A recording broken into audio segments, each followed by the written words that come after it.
Hello Ibran, আসসালামু আলাইকুম। সারা রাত না ঘুমিয়ে খুব সকাল সকাল বেরিয়ে পড়লাম বঙ্গবন্ধু টার্মিনালটা দেখার জন্য। আসলে একসাথে এসে কয়েকটা জায়গায় ঘোরা, আনন্দ করা, সে কি আর বলে বোঝানো যায়? চলেন আপনাদের সাথে এখন কি দেখাই, দেখেন কি নিয়ে চলে আসলাম আপনাদের সাথে। আসলে আমি খুব কাছ থেকে দেখেছি তো, তাই হয়তো আমার কাছে খুব আনন্দ মনে হচ্ছে, বা খুব আনন্দ বলতে খুব, যেটা বলাবিহীন। নতুন রূপে পতেঙ্গা সমুদ্র সৈকত বাংলাদেশের অন্যতম মেঘা, যদিও এটাকে বঙ্গবন্ধু টার্মিনাল কর্ণফুলী নামে জানি।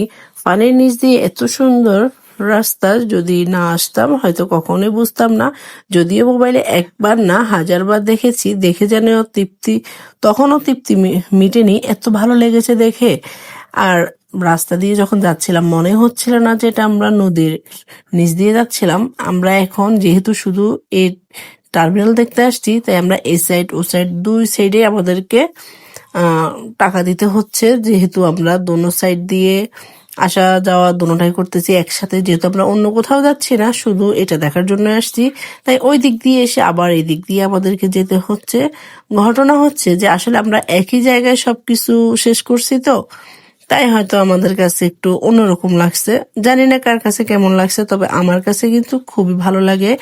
আর ভিতরে গিয়ে বোঝার কোনো উপায় নাই যে আমরা আসলে পানির তলদেশ দিয়ে একটা রাস্তা আছে, ওইখান দিয়ে যাওয়া হচ্ছে, এটা বোঝার কোনো উপায় নাই। এত ভালো লাগার মতো একটা জায়গা।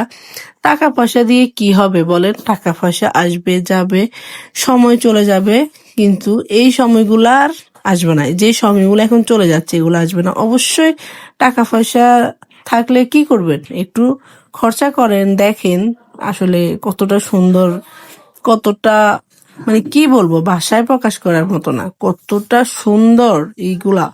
অবশ্যই সবার উপভোগ করা উচিত। আমার ক্ষেত্রে মনে হচ্ছে সবাইকে ঘোরা উচিত, এনজয় করা উচিত, মন ভালো রাখার জন্য। সবসময় ঘুরবেন, বাচ্চাদেরকে নিয়ে ঘোরা উচিত।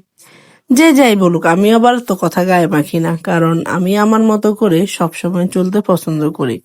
সবসময় আমি আমার নিজের মন যেটা চায় সেটাই করি, যেটা ভালো হবে সেটা, আবার খারাপটা না, যেটা ভালো হবে সেটা। যাই হোক, এখন কথা হচ্ছে যে এখন রাস্তাটা দেখে কি মনে হচ্ছে, যেটা ফানির তলদেশ দিয়ে একটা রাস্তা, দেখেন কিভাবে মুগ্ধ করেছে আমাকে। আমি তো এটা দেখে এত মুগ্ধ হয়েছি যে বলাবিহীন, এত আনন্দ পেয়েছি আর এত ভালো লেগেছে, আপনাদেরকে আমি আমার ভাষায় প্রকাশ করে শেষ করতে পারবো না। সবাই ভালো থাকবেন, সুস্থ থাকবেন, আল্লাহ হাফেজ।